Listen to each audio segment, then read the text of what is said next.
આજની ધર્મકથા. પ્રણામ.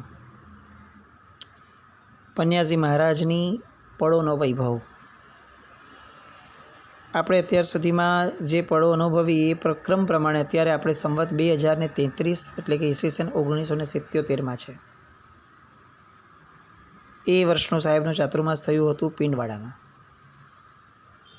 અને એમની સાથે વિશેષપણે એમની સાથે રહેવા માટે બે વિશિષ્ટ આત્માઓ પરિવાર સાથે જોડાયા.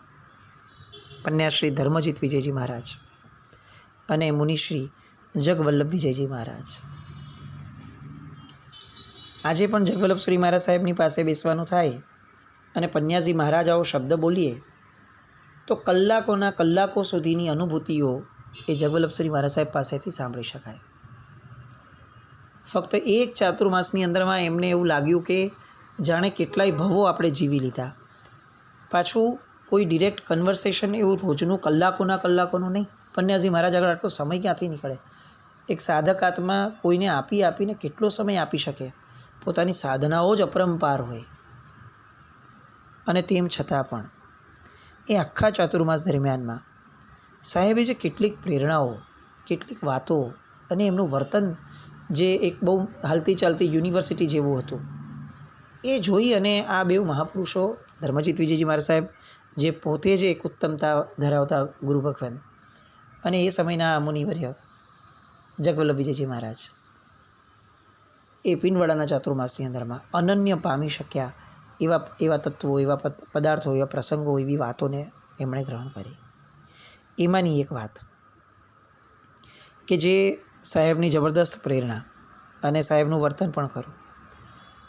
સાહેબ ક્યારેય કોઈ પણ અનુષ્ઠાન સામેથી ઊભું ન કરે. કોઈ પણ, પછી એ નવપતજીની હોળી હોય કે ઉપધાન હોય, આપણે જોયું આટલા બધા ઉપધાનો ને બધું થયું સાહેબની નિષ્ઠામાં, પણ સાહેબના જીવનનો આ નિયમ કે કોઈ પણ અનુષ્ઠાન પોતે ઊભું નહીં કરવાનું, ન સામેથી કહેવાનું, કોઈને પ્રેરણા ન કરવાની, ન કોઈ સૂચન આપવાનું. અચ્છા, કોઈકે વિનંતી કરી કે સાહેબ મારે લાભ લેવો છે તો તરત હા પણ નહીં પાડવાની. એની ભાવના થાય એ વ્યક્ત કરે, એ પછી તેને એ સમયે વર્તમાન યોગ કરીને જે આપણે કહી દઈએ એવું કીધા પછીથી એની ભાવનાની ચકાસણી પણ કરાવડાવવાની અન્યો દ્વારા. શું લાગે છે આ ભાઈની આવી ભાવના કયા કારણથી થઈ હશે? અને આ ભાઈ આ વિચારે છે તો ખરેખર પોતે એટલું જોડાશે? આ બહુ મુખ્ય પ્રશ્નો એમના રહેતા. એની પાસે કેટલું દ્રવ્ય છે ને કેટલું ખર્ચી શકશે એમાં તો ઓબ્વિયસલી આપણા મનમાં પણ વિચાર ના આવે કે સાહેબે આ ક્યારે દૃષ્ટિકોણ કેળવ્યો હશે. પણ પોતે કેટલું જોડાશે લાભાર્થી, એ અન્યો દ્વારા સાહેબ સૌથી પહેલાં જાણતા. પૂર્ણ ઉદારતા અને ઉલ્લાસ આ બંને ભેગું છે ને, કારણ કે ઉદારતા તો હશે તો જ આ અનુષ્ઠાન કરાવવાનું મન થયું હશે, પણ ઉલ્લાસ કેટલો હશે, એનો ટ્રેક રેકોર્ડ, એમની વિનંતીની પદ્ધતિ, એ બધા દ્વારા સાહેબ આ પેલા ચકાસે અને બધામાં સાહેબ સક્ષમતા અનુભવે તો જ એ લાભાર્થીને એ સંમતિ મળે.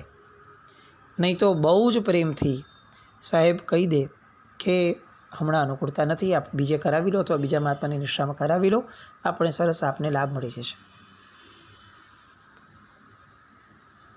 એવું પણ ખરું કે એ જે પ્રસંગો થાય એમાં દેવદ્રવ્ય સાધારણ આદિની જે ઉપજ થતી હોય એ યથાસ્થાને એનો વપરાશ થાય એની પણ તકેદારી સાહેબ લે. આ પ્રસંગ કર્યો અને જે ઉપજ થઈ અને ચાલો આપણે રવાના થઈ ગયા એવું નહીં. સાહેબની નિષ્ઠામાં અગર ઉપજ થઈ છે તો સાહેબ કે એ પ્રમાણે વાપરવું એવું નહીં. તમે જે વાપરો એની ચકાસણી સાહેબ કરે. પોતાનું ઇન્વોલ્વમેન્ટ તો હોવાનો પ્રશ્ન જ ના આવે કે અહીંયા દ્રવ્ય આપો, અહીંયા આપો, કંઈ જ નહીં. એ તો ખાખી પુરુષ છે. પણ એટલું ચોક્કસ કે તમે ક્યાંય પણ વાપરશો તો સાહેબની ટકોર આવશે કે આ ન ચાલે. યોગ્ય ક્ષેત્ર હોવું જોઈએ. કોઈ ક્ષેત્રનું ખંડન કરવાની વાત ન હોય, પણ મંડણ ચોક્કસ કરે અને સામાન્ય વાતની અંદરમાં જે ખૂટતું હોય એ ખૂટતાને એ પૂરું કરે. આ જ એક ગુણ પૂજ્ય જગવલ્લભશ્રી મહારાજ સાહેબના મોઢેથી હજી પણ આ સંભળાય કે જીવનમાં વારંવાર એમના મુખેથી આ પ્રેરણાઓ થઈ છે મહાત્માઓને. એક પણ અનુષ્ઠાન સામેથી ઊભું નહીં કરાવડાવવાનું. શ્રાવકનો પૈસો એ પાપના માર્ગેથી આવેલો પૈસો હોઈ શકે, એ પાપના માર્ગેથી આવેલા પૈસાને આપણે સામે ચડીને એ પૈસાના વપરાશ માટેની પ્રેરણા આપણાથી કઈ રીતે કરાય? આપણે પ્રેરણા કરીએ અને પેલો વધુ પાપવાળો પૈસો કમાવા પ્રેરાય કે ચાલો આટલા આપણે વાપર્યા, હવે થોડું વધારે જોર આપીને કમાઈએ. એ અનુબંધ શું? એટલે હા, એને પ્રેરણા થાય મનમાં કે મારી પાપની લક્ષ્મી છે એ શુભ સ્થાને જવી જોઈએ, અને એ પ્રેરણાને આપણે એક માર્ગદર્શન આપીએ, એ તો બહુ જ સારું છે, એનો કોઈ વિરોધ જ નથી. પણ આપણે સામે ચડીને પ્રેરણા કરીએ એવું ન થવું જોઈએ. અનુષ્ઠાનો એ બને ત્યાં સુધી સ્વેચ્છાએ અને સ્વાધીનતાથી શ્રાવક કરે એ સારું. આવું પન્યાસી મહારાજ એ સમયે મહાત્માઓને ઘણી બધી વાર કહેતા. એકવાર એક શ્રાવકે સાહેબને પ્રશ્ન કર્યો હતો કે સાહેબ, દરરોજ પ્રભુ પૂજા, વ્યાખ્યાન, શ્રવણ, પ્રતિક્રમણ આ બધું કરવાવાળો માણસ એ જો દુકાને જઈને અસત્ય બોલે અને અનીતિ આચરે અને એના કારણે સાહેબ ધર્મ વગોવાય હોય, તો એના કરતાં એ પૂજા ન કરે તો ખોટું નહીં? એ પૂજા ન કરે એ વધારે સારું નહીં? અને ત્યારે સાહેબ એમને જવાબ આપતા બહુ લોજિકલ કે જુઓ, સમાજમાં નીતિમય આચરણ થકી ધર્મની પ્રતિષ્ઠા જાળવવી એ દરેક શ્રાવકનું કર્તવ્ય છે. પણ દેરાસર જવાની કે પૂજા કરવાની વાતનું ક્યારેય ખંડન ન કરાય. દેરાસર એ એક એવું અદ્ભુત સ્થાન છે કે ત્યાં જનારને મોડી પણ સદબુદ્ધિ આવવાની શક્યતા છે. હવે તમે એનું આજનું કુકર્મ જોઈ અને એને સદબુદ્ધિ આવે એવી શક્યતા ઉપર જો ચોકડી લગાડવા માટે પ્રયત્ન કરશો તો એનું કુકર્મ બંધ ક્યારે થશે? આજે નથી થયું એ તમારી વાત ચોક્કસ છે, અને એ ભૂલ પણ છે, ના નથી, એ કંઈ ચલાવી લેવા એવી ભૂલ છે એવી પણ વાત નથી. પણ જેમ એના પક્ષે આટલી બધી આરાધના કરવા છતાં ખોટું બોલવું એ પાપ છે, એમ આપણા પક્ષે એની આરાધનાની શક્યતા દેખાય છે, એ સ્થાનને બંધ કરવા માટેની વાત કે વિચાર કરવો એ આપણા સ્થાને પણ, આપણા પક્ષે પણ એ બહુ જ નબળું છે. એટલે એની બુદ્ધિ વધારે ન બગડે અને કંઈક અંશે સારી રહી શકે, થાય એવું નહીં, રહી શકે એવી શક્યતા માટે પણ એને જિનાલય ઉપાશ્રય જતો ક્યારે અટકાવવો નહીં, અથવા એને ન આવવું જોઈએ, આવું ક્યારે બોલવું પણ નહીં, અને આવી વિચારધારા પણ રાખવી નહીં. આ બધા એવા સ્થાનો છે કે જે સ્થાનોએ ક્યારેય પણ એનું પરિવર્તન શક્ય બની શકશે. જબરદસ્ત એક સાહેબની લોજિકલ વાતો જે હૃદયને સ્પર્શી જ જાય, કારણ કે એમની બધી વાતો હૃદયગમ્ય હતી. ભલે લોજિકલ હતી, બુદ્ધિ સાથે, તર્ક સાથે સંગત હતી, પણ હતી હૃદયજન્ય, હૃદયથી આવતી હતી અને હૃદય સુધી પહોંચતી હતી. બીજા એક આરાધકે પૂછ્યો કે સાહેબ, ધર્મ આરાધના માટે શું દીક્ષા લેવી જરૂરી જ છે? પ્રશ્ન પૂછનારનો એંગલ છે ને બહુ જ અલગ હતો. એના પૂછવામાં જ સાહેબને એવું વર્તાયું કે આને તો દીક્ષા ધર્મ પ્રત્યેની કેટલીક અલગ અને નબળી ભાવના પણ આવે છે, દેખાય છે એના પ્રશ્નમાં. સાહજિકપણે કોઈ દીક્ષા ન લે તો એ ભયંકર પાપ આચરી રહ્યો છે એવી વાતની કોઈ ઓલી નથી, પણ દીક્ષા ધર્મ એ લેવા જેવો છે એ વાતને પણ જાણે છે દુડાડવા માટે આ પ્રશ્ન પૂછાયો હોય એવું સાહેબને લાગ્યું. સાહેબે તરત માર્મિક જવાબ આપ્યો કે આ વિજ્ઞાનના જે પ્રયોગો થાય છે બધા, એ ઘરે પણ થઈ શકે, પણ તેમ છતાં લેબોરેટરી મળે તો વિજ્ઞાનના પ્રયોગોની ઇન્ટેન્સિટી, એનું રિઝલ્ટ, એમાં ફરક મળે. તો પછી સંપૂર્ણ ધર્મની સાધના કરવી હોય તો પ્રયોગશાળા રૂપ સર્વવીરતી ધર્મ, એના વગર એ કઈ રીતે બહુ સરસ રીતે કરી શકાય? અને સાહેબે સામા વ્યક્તિને જ એ વિચારવા માટે પ્રેરી દીધો કે તમારું લક્ષ્ય શું છે? તમારે ઘરે રહી અને નાના મોટા સાવ સામાન્ય કહી શકાય એવા પ્રયોગો જ કરવા છે, કે ખરેખર લેબોરેટરીમાં જઈ અને મોટી શોધ કરવી છે? આત્માની શોધ કરવી હોય તો સર્વવીરતી સિવાય તમને ઉત્તમ સ્થાન ક્યાં મળવાનું? આવા અનેક પ્રશ્નો અને અનેક વાતો આવી કે જે સાંભળતા આપણને એમ થાય કે સાહેબજીનું એ જે માર્ગદર્શન હતું એ ખાલી નૌકારની જ સાધનાઓની વાત કરતા એવું નહીં, લોકોના અનેક પ્રશ્નો પૂછાયેલા અને વણપૂછાયેલા એ સમાવી દેતા. એમને પ્રભાવકતાનો એક પ્રસંગ, એ એમની સૂચકોને જે આપણે વારંવાર કહીએ છીએ કે સામાના યોગ પ્રમાણે સાહેબ વાત કરતા હતા, જે આમ આપણને વિચારી પણ ન શકાય એવું. એ જ ગુણની હજી એક અનુમોદન સમર્થન કરે એવી એક ઘટના. સાહેબના સંસારી ભત્રીજા હતા ચીમનલાલ ભોગીલાલ, એમના દીકરા હસમુખભાઈ. વારંવાર સાહેબ પાસે વંદન માટે આવે. એકવાર સામે ચડીને સાહેબ એમને પૂછ્યું કે હસમુખ, આટલી દોડધામ કરે છે, કંઈ કમાય છે કે નહીં? અને ત્યારે એમને એમ કહ્યું કે સાહેબ, મુંબઈના રૂ તથા શેરબજારમાં દલાલને ત્યાં મહિને ₹250 પગારથી સવારના 9થી રાતના 9 સુધી કામ કરું છું. અને સાહેબે એમને બહુ જ પ્રેમથી વાત્સલ્યપૂર્વક સમજાવ્યું કે જો જ્યાં સુધી તારા પૂર્વના પાપોનો ક્ષય નહીં થાય ને, ત્યાં સુધી તારે આવું જ જીવન વિતાવવું પડશે. પાપ ક્ષય થયે જ ઉઘાડ થશે તારા ભૌતિક જીવનનો પણ. અને આવો પાપ અક્ષય કરવો હોય તો તું ટુકડે ટુકડે કેટલો કરીશ? એક તો તારી આગળ સમય નહીં, 9થી 9 તો તું નોકરીએ લાગ્યો હોય. તો એનો અર્થ એ છે કે તારે એટમ બોમ્બ નાખવો જોઈએ, તો જ તારું એક સાથે અને બહુ જલ્દીથી તારું કામ, પાપ અક્ષયનું કામ એ પૂર્ણ થઈ શકે. તો આવો એટમ બોમ્બ એટલે નવકાર મંત્ર. એનાથી એક સાથે બહુ જ મોટા પાયે તારા પાપોનો નાશ થઈ જશે. જેટલા તું નવા પાપો કરે છે ને, એના કરતાં વધારે પાપોનો ક્ષય થશે, એટલે તારું પુણ્યનું બેલેન્સ વધશે. સાહેબને એમની વાત ભાઈને જચી ગઈ. એટલે એમણે એમ કહ્યું કે સાહેબ, આજથી હું નવકાર મંત્રના શરણે છું, મને આશીર્વાદ આપો. અને સાહેબે એમને રોજની એક બાંધી નવકારવાળી ગણવાનું સૂચન આપ્યું અને નવકાર મંત્ર પોતાના મુખેથી એમને આપ્યો. હવે જુઓ જે એની મજા થાય. સાહેબે તો જ્યારે આપ્યો ને ત્યારે એમ કીધું હતું, એક એક પદ આપતા ગયા અને વાસક્ષેપ કર્યો અને છેલ્લે એમ કીધેલું કે તું 6 મહિના સુધી નિયમિત ગણજે, જરૂર તું ઉપર આવીશ. કેટલો ઉપર આવીશ એ તો તું કેટલા નવકાર ગણે છે એના ઉપર આધીન નથી, એ તું કઈ રીતે નવકાર ગણે છે એના પર આધીન છે. કયા ભાવથી નવકાર ગણે છે એના આધારે તું કેટલો ઉપર આવીશ એ નક્કી થશે. એટલે એટલા સરસ ભાવથી ગણજે, ફક્ત મશીનની જેમ નહીં ગણતો. અને એમણે એ દિવસથી રોજ એક બાંધી નવકારવાળી ગણવાની શરૂ કરી. જાપ શરૂ થયો અને 3 મહિના પછી એમના મામાજી જે વર્ષોથી જાપાન રહેતા હતા, એમનો અચાનકથી પત્ર આવ્યો કે અહીંયા એક ઘરના માણસની જરૂર છે, જો તમે જાપાન આવો તો વર્ષે ₹50,000નો પગાર હું આપીશ. 3 જ મહિનાની અંદરમાં. હવે આવી ઓપોર્ચ્યુનિટી મળી હોય એટલે કેવું થાય? તરત હા પાડી દેવાનું મન થાય. ક્યાં ₹250 મહિનાનો પગાર અને ક્યાં ₹50,000 વર્ષે. પણ એવું ન થયું. આ નવકાર મંત્રએ છે ને આંતરિક યોગ્યતાનો પણ ઉઘાડ કર્યો. અને તરત એ હસમુખભાઈને, એ યુવાનને મનમાં વિચાર આવ્યો કે જે 2 તત્વના કારણે મને આ પ્રાપ્ત થયું છે. નંબર 1 નવકાર અને નંબર 2 નવકાર દાતા. નવકારને તો હું પૂછી શકું એમ નથી, એ મને શું જવાબ આપશે એ મને સમજાય એમની ભાષા એવું હજી સુધી મારું સ્તર નથી.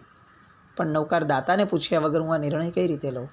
અને તાત્કાલિક ગયા પન્યાજી મહારાજ પાસે અને કીધું કે સાહેબ, આવી રીતે આ પત્ર આવ્યો છે, શું કરવું જોઈએ? અને સાહેબે કીધું કે જહા સુખમ, તને જેમ સુખ ઉપજે ને એ રીતે કર, પણ એક વસ્તુ યાદ કરજે કે નવકાર મંત્રને ક્યારે ભૂલતો નહીં. અને એમણે કીધું તો હતી. 4 ફેબ્રુઆરી 1966ના દિવસે એમણે એ સમયે પરદેશ ગમન કરેલું. હવે ત્યાં પરદેશની અંદરમાં કામ ઓછું હતું, સમય વધારે હતો. એટલે એક નૌકારવાળી જે થતી હતી એની બદલે હવે નૌકારવાળીની સંખ્યા વધવા લાગી. 1ની 10 થઈ, રોજની 10 નૌકારવાળી થઈ. કેટલાક મહિના થયા અને રોજની 25 નૌકારવાળી સુધીનો સમય મળવા લાગ્યો. એમનો પહેલો 9 લાખ નૌકારનો જાપ જ્યારે પૂર્ણ થયો ત્યાં સુધીમાં એમનો વાર્ષિક પગાર જે 50,000 આપીશ એમ કહ્યું હતું એ 2 લાખ ઉપર પહોંચ્યો. એમણે 13 વર્ષ સુધી ત્યાં કામ કર્યું અને જ્યારે એમનું કામ છૂટ્યું ત્યારે વાર્ષિક આવક 3 લાખ રૂપિયા સુધી પહોંચી ગયેલી. 1977ની સાલમાં નોકરી છોડીને મુંબઈ આવ્યા. સાહેબજીએ કહ્યું કે તને તારી જે પ્રગતિ થઈ છે ને એ પ્રગતિનો મને ખૂબ આનંદ છે. અને પછી બહુ ધીરેકથી કહ્યું કે તારી આર્થિક પ્રગતિ તને મુબારક, મને તારી નૌકારની પ્રગતિનો ખૂબ આનંદ છે. અને એ પછીથી સાહેબે કહ્યું કે હવે જે આ 25 છે એ 50 થાય તો મજા આવે. અને ખરેખર આપણે દિવસમાં 50 નૌકાર પણ બાદાપારાની નૌકારવાળી સિવાય નહીં ગણતા હોઈએ. અને એ ભાઈએ દિવસની 50 નૌકારવાળી રોજની એમણે શરૂ કરી. 6 મહિનાની અંદરમાં તો 9 લાખ નૌકારના જાપ પૂરા થયા. અને પછી તો કેટલીક વખત મજા આવતી ગઈ. કેટલાક વર્ષ પછી સાહેબ પાસે મળવા ગયા હતા, ત્યારે સાહેબને એમણે એમ કીધું કે સાહેબ, હવે હું નૌકારનો કરોડપતિ થયો, મારો આજે 14મો 9 લાખ નૌકારનો જાપ ચાલુ છે.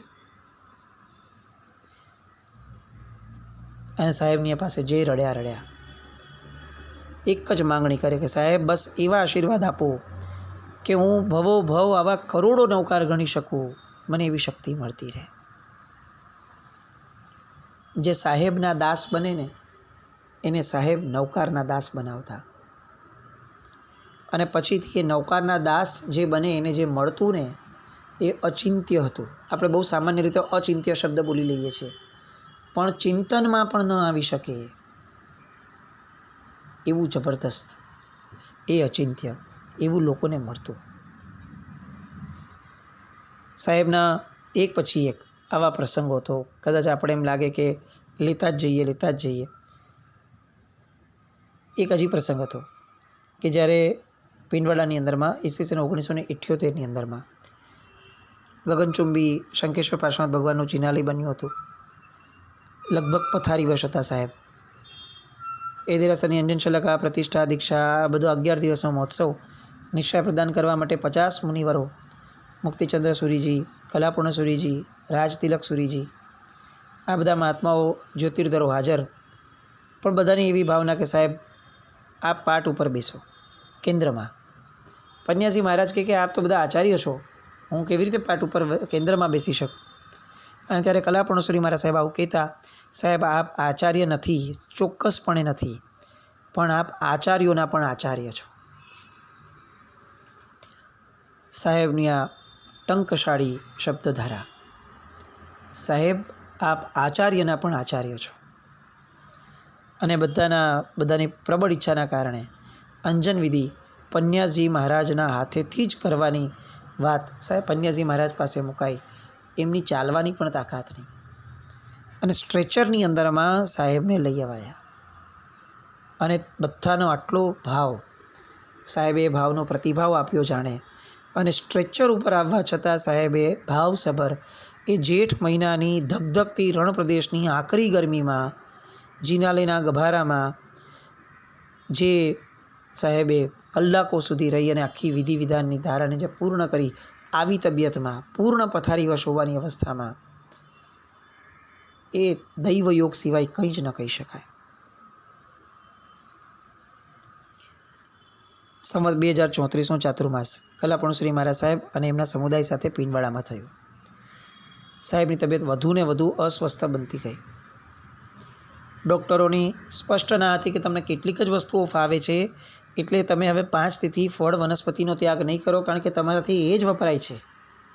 અને તેમ છતાં એ ડૉક્ટરોને એક સ્મિત સાથે રવાના કરી દેવાય, એમની આ વાતને પૂરી કરી દેવાય, શમાવી દેવાય. આ જ પન્યાસજી મહારાજનું કર્તવ્ય. છેક છેલ્લે સુધી એમણે એ 5 તિથિની ડૉક્ટરની વાતને ક્યારેય ગણકારી નહીં, કારણ કે પોતે પોતાના મનની અંદરમાં એક પ્રબળ ડૉક્ટરને એટલું બધું માન અને સમર્પણ આપીને બેઠેલા કે હવે આ ડૉક્ટરની આ શરીર માટેની વાતો એ એમને ક્યાંય અડતી જ નથી. સાહેબનું સ્વાસ્થ્ય એટલું બધું નબળું થયું. હવે આ જે ફેઝ સાહેબનો શરૂ થાય છે એ એમનો બસ આમ આપણે કહી શકીએ કે અંતિમ ચરણ એમની તબિયતનું, એવું આખો આ પેચ. સાહેબ અતિશય અસ્વસ્થ રહે. આમ પણ આપણે જોઈએ તો ઘણા દિવસોથી આપણે સાંભળતા આવીએ છીએ, સાહેબ વર્ષો સુધી, પાછળના કેટલાય વર્ષો સુધી સાહેબ બીમાર રહ્યા છે. આ કેવો દૈવયોગ! આમ પણ એમ કહી શકાય કે કોઈ પેઢી ઉઠવાની હોય ને તો લેણદારો જેને એમ કીધું હોય કે તમે કેટલાક વર્ષ પછી આવજો, કેટલાક મહિના પછી આવજો, એ બધાને એટલો ભય લાગે કે આ ઉઠી જશે તો મને કોણ આપશે, એટલે બધા એક સાથે તૂટી પડે અને બધું જ લેણું જાણે આજે જ પૂરું કરી નાખવું છે એ રીતે લેણદારો તૂટી પડે. આ આપણો વ્યવહાર ધર્મ, આપણે વ્યવહારમાં જોઈએ છીએ, વ્યવહાર જગતમાં. બસ આવું જ કંઈક જાણે સાહેબ સાથે થયું કે હવે તો આ પેઢી જગતમાંથી, સંસારમાંથી ઉઠી જવાની. 2-3 ભવની અંદરમાં તો પૂરો થઈ જશે કિસ્સો. તો હવે આ આખા ઉઠી જનારી પેઢી પાસેથી બધા જ કર્મો, અલગ અલગ 8 કર્મોને એવું લાગ્યું. એમાંય અંતરાયને વેદનીય કર્મને તો બહુ જ લાગ્યું કે મારું તો શું થશે. એટલે બધા જ જાણે આ જ ભાવમાં સાહેબ ઉપર તૂટી પડ્યા હોય. એવી રીતે સાહેબે એ બધા જ કર્મોની લેણિયાતી આ ભાવમાં અત્યંત સ્વસ્થતાપૂર્વક અને સમજણના ઘરમાં રહી અને પૂરી કરી. આવા સાહેબજીની અનેકવિધ અંતરંગ વાતો, એમની માટે લોકોએ કરેલા ભાવો, આ બધાને વાંધવા માટે ફરી આવતીકાલે ફરીથી મળીએ. જીનાજ્ઞા વિરુદ્ધ કંઈ પણ બોલાયું હોય તો મિચ્છામિ દુક્કડમ. જૈનમ જયતિ શાસનમ.